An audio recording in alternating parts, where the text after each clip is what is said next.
New York times के विशाल संपादकीय कक्ष में एक ऐसी सांख्यिकीय रिपोर्ट मेज पर रखी गई जिसने वहां के शांत वातावरण में हलचल मचा दी। रिपोर्ट में ऐसे आंकड़े थे जिन पर विश्वास करना कठिन था।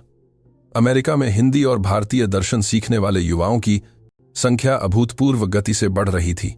यह वृद्धि न तो आर्थिक थी और न ही सैन्य। यह एक आत्मिक और सांस्कृतिक लहर थी जो चुपचाप अमेरिका को भीतर से बदल रही थी। अमेरिकी मीडिया द्वारा तैयार की गई इस विशेष रिपोर्ट ने आखिर किस घटनाक्रम को उजागर किया? आइए उस कहानी के पीछे की सच्चाई जानते हैं जिसने दुनिया को हिलाकर रख दिया। चार्ल्स मिलनर न्यूयॉर्क टाइम्स के एक अनुभवी संपादक थे। पिछले 30 वर्षों से वे आर्थिक पत्रकारिता की अग्रिम पंक्ति में खड़े थे। अपने ठंडे विश्लेषण और विशाल आंकड़ों के माध्यम से उन्होंने अनगिनत बार विश्व अर्थव्यवस्था के उतार चढ़ाव को दर्ज किया था। उनके लिए भारत केवल आउटसोर्सिंग, IT, उत्पादकों और मसालेदार भोजन का देश था, एक ऐसा स्थान जो ग्लोबल बैक ऑफिस तो था लेकिन वैश्विक सांस्कृतिक प्रभाव में कहीं पीछे था। जिस दौर में अमेरिकी घरों में भारतीय इंजीनियर और डॉक्टर अपनी जगह बना रहे थे, उस समय भी चार्ल्स और कई पश्चिमी लोगों के लिए भारत का मतलब था शोर, भीड़ और जुगाड़ से चलने वाली अर्थव्यवस्था। चार्ल्स के मन में यह धारणा पत्थर की लकीर की तरह थी कि भारत मेहनती तो है लेकिन उसके पास वह मौलिक सॉफ्ट पावर नहीं है जो पश्चिमी जीवन शैली को बदल सके। लेकिन जब ताज़ा आंकड़े उनके सामने रखे गए तो वे निशब्द रह गए। हिंदी भाषा सीखने वाले ऐप्स के उपयोगकर्ताओं की संख्या में पिछले 1 साल में 300% की वृद्धि हुई थी। दैनिक जीवन में नमस्ते, शांति और शुक्रिया जैसे शब्दों का प्रयोग अमेरिकी युवाओं में तेजी से बढ़ रहा था। अमेरिकी हाई स्कूलों में हिंदी और योग दर्शन को वैकल्पिक विषय के रूप में चुनने वाले छात्रों की संख्या ने ऐतिहासिक रिकॉर्ड बना दिया था। क्या यह कोई क्षणिक फैशन था या कोई गहरा सामाजिक बदलाव? यह प्रश्न उनके मन में उठने लगा। तभी युवा रिपोर्टर लिली मैकेंजी अपनी कुर्सी से उठी और अपना स्मार्टफोन चार्ल्स की ओर बढ़ा दिया। स्क्रीन पर ऐसे वीडियो चल रहे थे जिनमें अमेरिकी किशोर सहज भाव से हिंदी बोल रहे थे। उन वीडियो के व्यूज करोड़ों में थे। कमेंट सेक्शन ऐसे संदेशों से भरा था, इस भाषा की ध्वनि में एक सुकून है, भारतीय संस्कृति मुझे मानसिक शांति देती है, यह बनावटी नहीं लगता। अब यह केवल चिकन टिक्का मसाला या बॉलीवुड तक सीमित नहीं, भारतीय जीवन मूल्य लोगों के जीवन का हिस्सा बन रहे थे। शुरुआत में चार्ल्स को विश्वास नहीं हुआ, लेकिन आंकड़े और जमीनी हकीकत एक ही कहानी कह रहे थे। यह कोई संयोग नहीं था, बल्कि पूरे अमेरिकी समाज की भावनात्मक संरचना में आया बदलाव था। यह एक ऐसे नए मूल्य का उदय था जिसे जीडीपी या आर्थिक सूचकांकों से नहीं मापा जा सकता था। चार्ल्स को 90 के दशक की अपनी भारत यात्रा याद आ गई। उस समय उदारीकरण के दौर में उन्होंने भारतीयों में एक अजीब सी ऊर्जा और सहन शक्ति देखी थी। वे गरीब हो सकते थे, लेकिन उनकी आंखों में एक चमक और अपनेपन का भाव था। उस समय चार्ल्स ने इसे केवल सांस्कृतिक अंतर मानकर छोड़ दिया था, लेकिन आज वही अपनापन पूरी दुनिया में फैल रहा था। भारत का आतिथ्य सत्कार, अतिथि देवो भव, बड़ों का सम्मान और आंतरिक संतोष अब पश्चिमी दुनिया में सराहा जा रहा था। न केवल अमेरिका बल्कि ब्रिटेन, फ्रांस, जर्मनी और ऑस्ट्रेलिया में भी हिंदी और भारतीय जीवन पद्धति को सीखने वालों की कतारें लग रही थीं। चार्ल्स ने एक पल सोचा और कहा, शायद हम इतने सालों से समृद्धि का गलत अर्थ निकाल रहे थे। न्यूयॉर्क टाइम्स के लिए संस्कृति के चश्मे से अर्थव्यवस्था को देखना दुर्लभ था, लेकिन यह घटना इतनी बड़ी थी कि इसे अनदेखा नहीं किया जा सकता था। चार्ल्स ने लिली को निर्देश दिया, जाओ इन आंकड़ों के पीछे छिपे इंसानों को ढूंढो, पता लगाओ कि आज का अमेरिकी भारत की भाषा और मूल्यों के लिए इतना प्यासा क्यों है। लिली मैकेंजी ने अपनी यात्रा शुरू की। उनका पहला पड़ाव सिएटल का डाउनटाउन था। शहर के एक लोकप्रिय कैफे में उन्होंने किशोरों के एक समूह को देखा जो हाथ में कुल्हड़ वाली चाय, पारंपरिक मिट्टी के कप में चाय लिए हुए थे और हिंदी में बातें कर रहे थे। यह बहुत सुकून देने वाला है, एक लड़की ने कहा। हाँ बिल्कुल, घर जैसा, दूसरे ने जवाब दिया। ये शब्द उनकी अंग्रेजी बातचीत के बीच प्राकृतिक रूप से आ रहे थे। लिली ने उनसे पूछा, आप हिंदी क्यों बोलते हैं?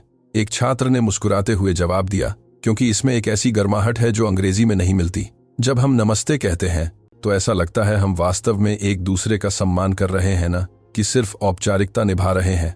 जैसे जैसे लिली की जांच आगे बढ़ी, उन्होंने कई आश्चर्यजनक दृश्य देखे। स्टेशनरी की दुकानों में भारतीय कलाकृतियों वाली डायरियां और बांस की कलम, बैम्बू पेन्स सबसे ज्यादा बिक रही थीं। सुपरमार्केट में गृहिणियां प्लास्टिक की जगह जूट के थैले इस्तेमाल कर रही थीं, जिन पर धन्यवाद और प्रकृति जैसे शब्द लिखे थे। यह केवल एक शौक नहीं था, एक भारतीय शैली की संवेदनशीलता और सादगी उनके दैनिक जीवन में रिस रही थी। दूसरी ओर पूर्वी तट पर न्यूयॉर्क विश्वविद्यालय में हिंदी की कक्षाएं खचाखच भरी थीं। कक्षा के बाहर से देखने पर छात्र सुप्रभात और ओम शांति का अभ्यास करते दिखाई दिए। एक छात्र की बात ने लिली के दिल को छू लिया। जब मैं हिंदी बोलता हूं तो मेरा मन शांत हो जाता है। अंग्रेजी दिमाग की भाषा लगती है, लेकिन हिंदी दिल की भाषा लगती है। इसमें एक ठहराव है। लिली को यह एहसास हुआ कि हिंदी सिर्फ एक भाषा नहीं, बल्कि वातावरण को बदलने वाला एक माध्यम बन गई है। यदि अंग्रेजी सीधी और सटीक अभिव्यक्ति के लिए जानी जाती है, तो हिंदी में समावेश और क्षमा का भाव है। आधुनिक दबाव भरे समाज में यह भाषा युवाओं के लिए मरहम का काम कर रही थी। सबसे ज्यादा हैरानी लिली को तब हुई जब उन्होंने देखा कि यह लहर कॉरपोरेट जगत तक पहुंच चुकी है। ओलंपिया मैन्युफैक्चरिंग, एक छोटी मशीनरी कंपनी में दीवारों पर बड़े अक्षरों में लिखा था, सेवा, समर्पण, सहयोग। कंपनी के मालिक रॉबर्ट मिलर ने बताया कि उन्होंने अपनी पोती से यह सुना कि भारत के लोग काम को पूजा मानते हैं। इसके बाद उन्होंने भारतीय प्रबंधन के कर्म योग के सिद्धांत को अपनाया। हम अब सिर्फ दक्षता, एफिशिएंसी के पीछे नहीं भागते, बल्कि सद्भाव, हार्मनी पर ध्यान देते हैं। जब मैंने जाना कि भारत में लोग एक दूसरे को परिवार मानकर काम करते हैं, तो मुझे गहरा धक्का लगा।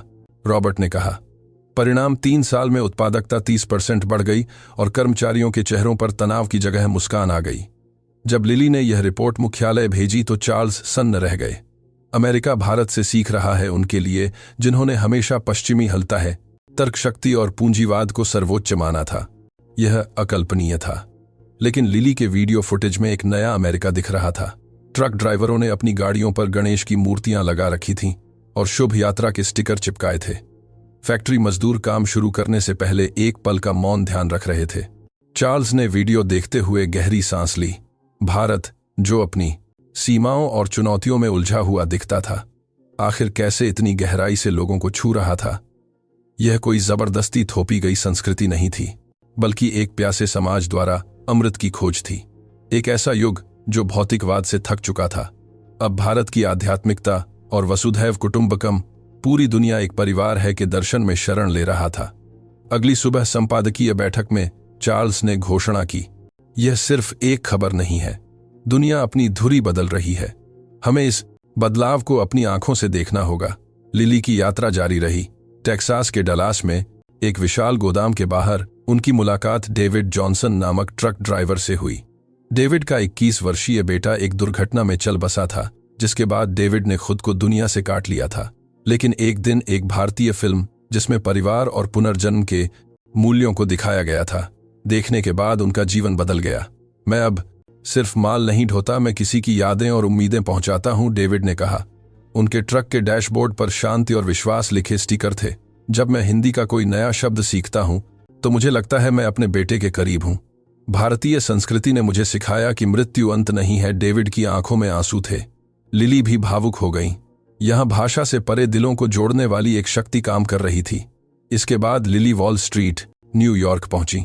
वहां उनकी मुलाकात एक शीर्ष निवेश बैंकर एलन से हुई।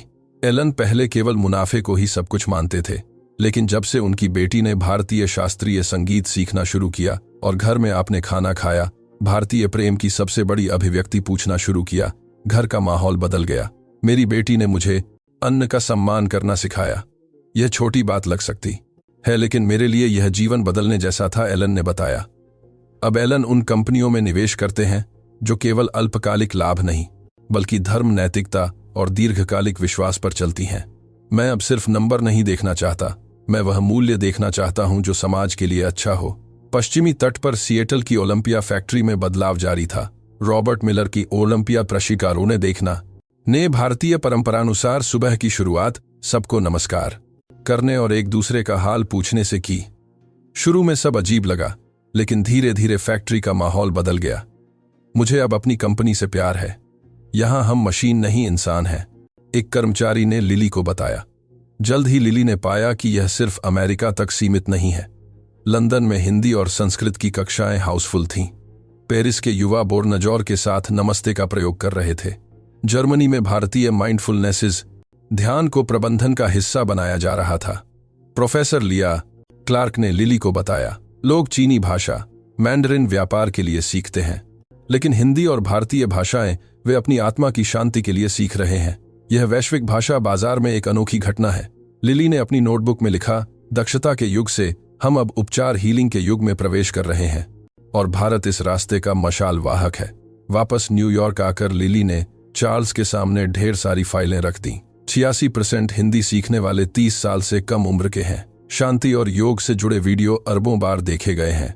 ऑनलाइन बिकने वाले भारतीय हस्तशिल्प की बिक्री 100% बढ़ गई है।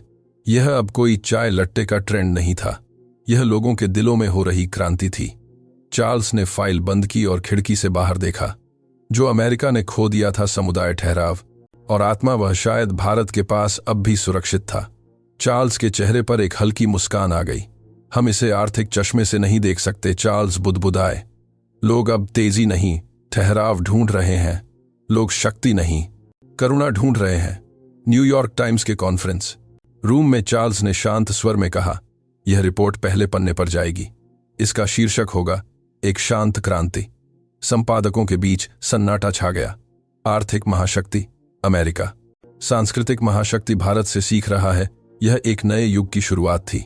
चार्ल्स ने लिली की रिपोर्ट को फिर से पढ़ा। हर कहानी उनके दिल को कचोट रही थी। एक बैंकर जो अब लाभ से ज्यादा विश्वास को महत्व देता है। एक ट्रक ड्राइवर जिसे नमस्ते में अपने बेटे की झलक मिली। चार्ल्स को अपना परिवार याद आया।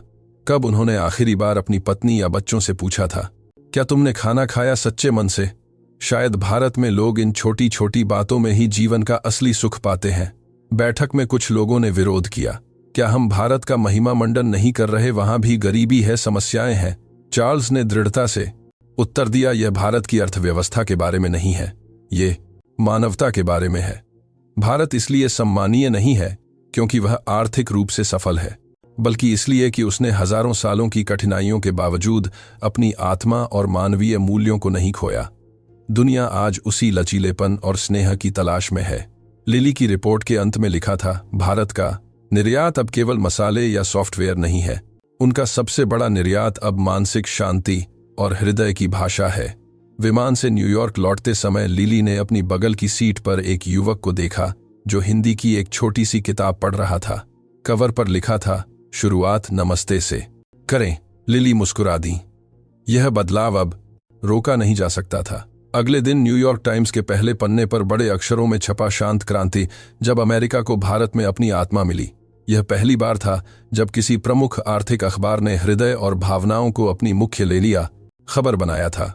लेख प्रकाशित होते ही प्रतिक्रियाओं की बाढ़ आ गई। ट्रक ड्राइवर डेविड की कहानी ने लाखों लोगों को रुला दिया। मैं सामान नहीं, यादें ढूंढ रहा हूं, यह वाक्य सोशल मीडिया पर वायरल हो गया।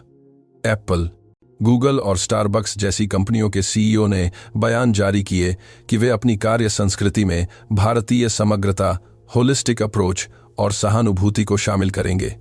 यह कोई पीआर स्टंट नहीं था, यह एक आवश्यकता थी। चार्ल्स मिलनर ने अपने केबिन में बैठकर पाठकों के हजारों पत्रों को देखा। एक पत्र डेविड जॉनसन का था, सर, आपकी कहानी ने मुझे बताया कि मैं अकेला नहीं हूं।